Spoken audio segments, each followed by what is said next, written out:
Ok, d'accord. Ok. Bon, nous allons reprendre les travaux. Les travaux, oui. Avec Demosthenis Agraflokis, qui est poète et photographe. Oui, je suis un artiste intercalé. Très bien. Et donc, vous allez avoir une intervention et ensuite vous allez avoir une discussion. Normalement, il faut partir d'ici à 17 h. Donc, en gros, ça sera maximum 40 minutes par personne. Pour pas. Oui. Très bien. Parfait. Alors.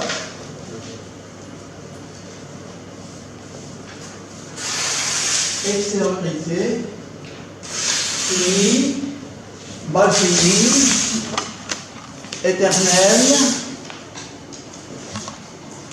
extériorité réelle, amoureuse, radicale,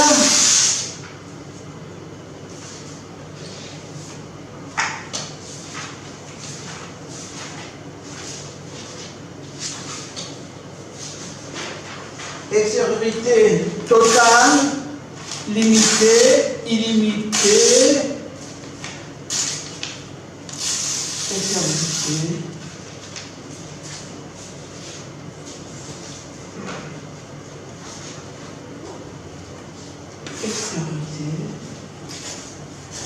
malsaine, profonde, dure, pure.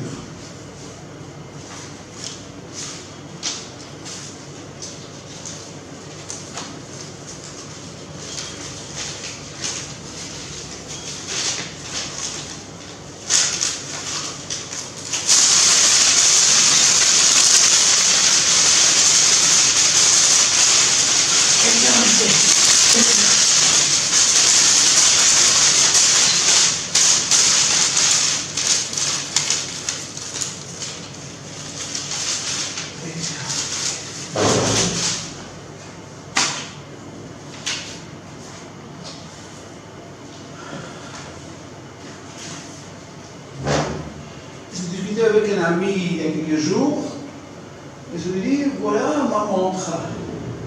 Ma montre est capable de donner des chiffres pour la pression artérielle. Ça peut donner les pas que je marche. Ça donne plein d'informations sur mon cœur, les rythmes cardiaques, tout ça. Et mon ami dit c'est rien, parce que sa montre aussi est capable de lui donner des informations sur l'état de santé de son corps, etc. Alors, par une sorte de jalousie infantile, je lui dis oui, c'est là.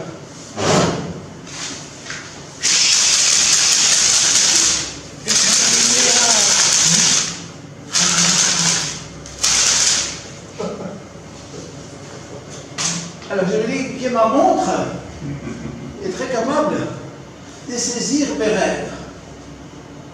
Et aussi, j'ai créé une sorte de banque avec mes rêves.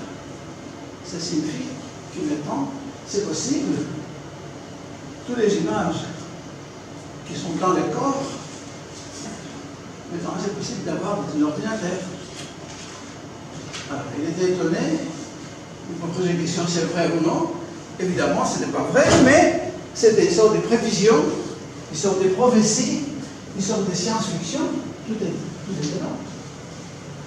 Alors, ça c'est un phénomène assez intéressant du point de vue culturel. Parce que qu'est-ce que ça montre? Qu'est-ce que c'est toute la robotique? C'est quoi? En réalité, tout le mécanisme qui est des mécanismes mentaux et tout le côté pneumatique, comme on dit en grec, se transforme à travers la logique 0, 1, et grâce aux nouvelles technologies, en automatisme, en algorithme, ce qu'on voit aussi, qu'on appelle l'intelligence artificielle. Dans nos sociétés, il y a ce phénomène bizarre, quelque chose qui est dans le cerveau, ça devient quelque chose de très matériel.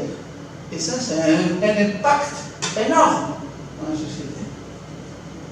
Alors, et aussi, il y a un autre phénomène, aussi bizarre, parce que maintenant, dans le corps humain, c'est possible de mettre des objets, des organes qui sont des dispositifs électroniques pour régler une partie du corps ou remplacer aussi des organes. Alors, j'appelle ça un jeu d'extériorité robuste. Pourquoi? Parce que vraiment, il a un impact dramatique, un impact total, si on utilise ce type de vocabulaire. Et ça devient autour de cette histoire d'extériorité. Et c'est notre société, c'est la seule société dans l'histoire de l'humanité qui arrive à transformer des choses qui sont dans le corps par un mécanisme presque bionique. On arrive à le faire avec des systèmes technologiques très avancés. Alors, la question de l'extériorité, là, c'est une question fondamentale pour la survie de nos sociétés. Et ce qu'on appelle avec d'autres termes, c'est le jeu entre humain et non humain.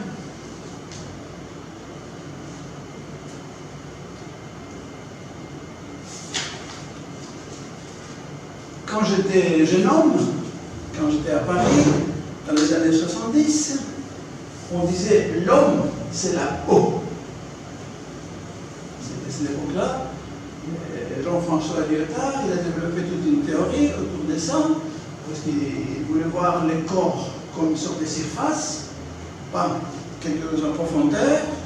Alors, il parlait de cette possibilité d'avoir de la peau. Et tous les organes qui sont dedans, ça devient des objets, des organes qui se trouvent sur la surface. Alors cette fameuse profondeur qu'on parle tant dans la philosophie, c'est une question peut-être qui n'est pas très intéressante. L'intérêt, c'est de transformer les choses à travers cette idée de la peau. Évidemment, cette expression est très belle, mais un ami qui aimait beaucoup cette phrase a eu un cancer de la peau. À ce moment-là, la phrase a une autre signification. Et aussi, ça dépend qu'est-ce qu'on définit avec le mot la peau. Parce que c'est l'épidermie, comme on dit, mais de l'autre côté, il y a d'autres formes de la peau. Il y a la peau sociale, parce qu'il y a les vêtements que nous portons. Et déjà, la société décide quel type de vêtements nous portons, ou il y a une sorte de possibilité dans quelques sociétés pour les vêtements, on peut choisir, mais il y a d'autres sociétés qui sont très strictes sur les vêtements. Alors, il y a une deuxième peau. Il y a une troisième peau, c'est les distances qu'on garde entre nous. Ce matin, on a fait le cercle. Et après, il y a les distances qu'on garde chacun de nous. Et si on était dans une société coréenne ou dans une société japonaise, il n'est pas question de se toucher. Vous connaissez tous le jeu dans le train au Japon, on n'a pas le droit de se toucher. Les gens qui font la queue devant le métro, il y a un employé spécialisé qui pousse les gens dedans. Et les gens entrent, et quand ils entrent, ils restent comme ça. Parce que pour eux, c'est impossible d'imaginer qu'ils peuvent faire un mouvement et qu'ils peuvent gêner les autres, toucher les autres, ou ce que disent les Japonais, c'est la question parce qu'il y a l'espace de chacun et cet espace doit être respecté. Alors, et après, il y a un autre aspect parce qu'il y a la peau et il y a l'idée qui est autour du corps, il y a une sorte d'aura de chacun. Alors, les bouddhistes sont très fanatiques de ça, mais il paraît que le corps a une capacité d'avoir une sorte de rayonnement bizarre autour du corps. Alors, il y a notre peau. Alors, il y a une deuxième forme de la peau.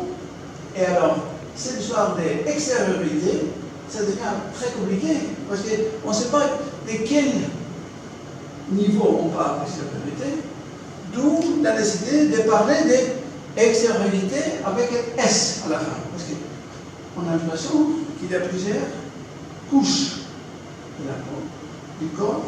Alors, si on peut imaginer aussi le fait qu'il y a quelque part les cellules et de l'autre côté, on peut imaginer l'univers, on peut imaginer plein de niveaux et chaque niveau joue un rôle d'extériorité pour l'autre.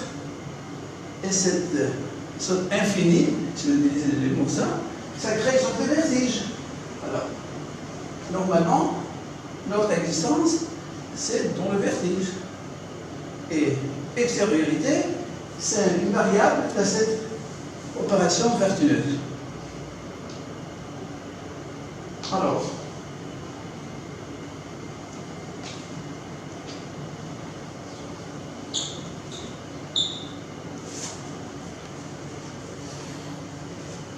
Klinamen.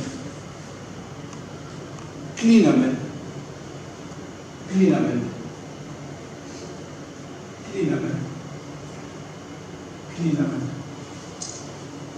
Klinamen.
Alors,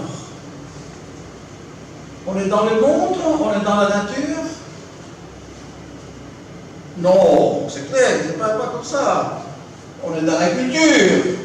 Et chaque culture crée un concept. C'est quoi la nature?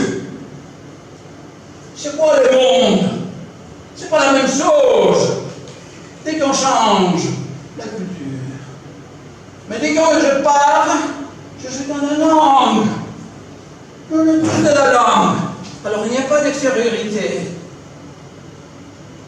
C'est le paradoxe occidental qui considère qu'il y a quelque part la langue et on est en dehors de la langue. Non, on est dedans. On est dans la culture. On ne peut pas avoir un reste qu'on appelle culture. Il n'y a pas un reste qu'on appelle la langue. Parce qu'en réalité, dans l'Occident, il y avait cette idée dominante qu'il y avait intériorité, et brusquement, on parle d'extériorité. C'est un changement terrible. Parce que dans les siècles, par le christianisme, malheureusement, ou heureusement, cette idée d'intériorité était bien cultivée, qui n'a rien à voir avec la tradition grecque.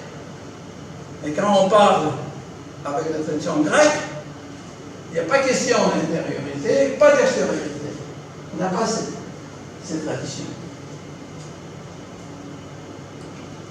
Alors, qu'est-ce qu'on a dans la tradition grecque? Une tradition possible, c'est le klinamen.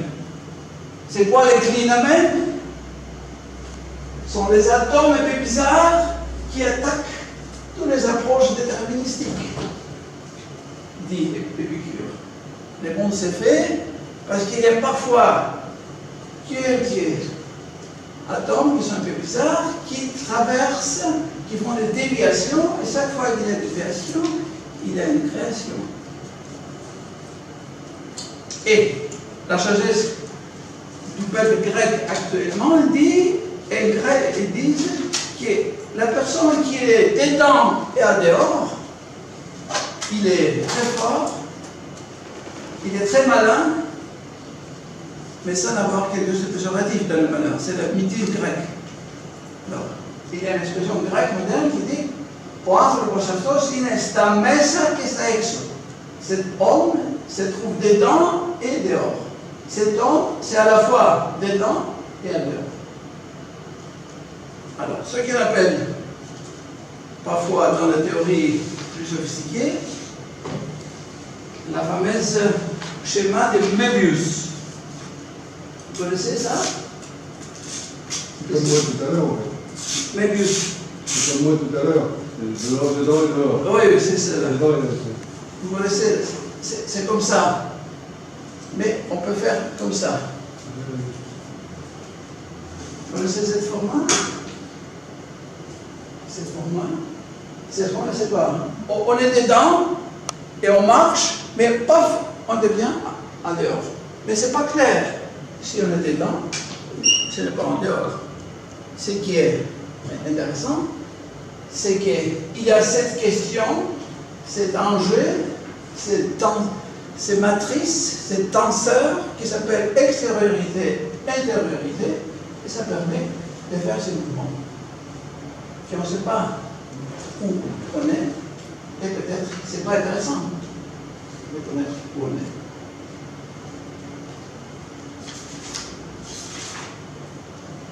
Alors, qu'est-ce qu'on peut faire avec ça? Je vous montre deux exemples de mon travail pour voir que cette petite démonstration, qui est à la fois confrontation, qui est démonstration, ça peut donner un travail artistique. Des poèmes traduits en anglais et les poèmes en japonais. Et ici, il y a toujours des photos. Ce sont des photos que j'ai faites au Japon. Okay. Et aussi, il y a un papier qui se transforme en faisant des livres comme ça. Il y a un papier qui se... Dans chaque page, il y a cette fois qu'il y a un papier qui se transforme. Alors, c'est quoi l'idée? L'idée, c'est que les papiers, parce que pour le Japon, les papiers, c'est quelque chose d'exceptionnel pour la culture. Il y a les images, il y a les poèmes. Moi, je considère que les poèmes haïku ne sont pas possibles avec les formes linguistiques d'alphabet. Il faut avoir une langue comme le japonais qui c'est syllabique. Alors, cette histoire d'haïku, c'est une sorte de marketing des japonais pour montrer que haïku est partout. Alors, dans ces livres, et là c'est la question, il y a les poèmes, et il y a cette image. Cette image, c'est les haïkus. Je considère que cette image, c'est les haïkus. Et ça, c'est toute l'histoire. Quand on transforme, dès qu'on change la culture, quelque chose qui est dans une société, dans une culture, dès qu'on rentre dans une autre culture, c'est pas la même chose. Et pour terminer, je vous montre un autre exemple, c'est la question de la calligraphie. La calligraphie, peut-être je vous montre après s'il vous plaît. La calligraphie, par exemple, en Chine, est considérée comme, au moins dans la Chine traditionnelle, considérée comme l'art par excellence. C'est l'art qui permet de classifier tous les autres arts, si on va dire, parce qu'on comprend l'art de calligraphie comme la base, et tous les autres s'adaptent à cette... Alors, si on discute avec les gens, des calligraphes, parce que moi je fais des vidéopoèmes qui sont des vidéopoèmes calligraphiques, j'étais invité en Chine pour expliquer mon approche. Elle m'a dit, mais qu'est-ce que vous faites là? C'est pas possible. J'ai dit, d'accord, j'ai fait des calligraphies avec des technologies nouvelles. Pour eux, c'était vraiment une sorte de scandale. Calligraphie, papier, pinceau, encre, pas d'autre. Et quand j'ai vu ça, on a passé toute une journée pour discuter de ces détails. Alors j'ai compris à la fin que pour eux, la calligraphie c'est la base, et si on cherche, ils sont équivalents dans notre culture, c'est l'opéra. Dès qu'on change la culture, quelque chose qui est interne, ça ne devient pas interne, ça devient externe. Merci bien.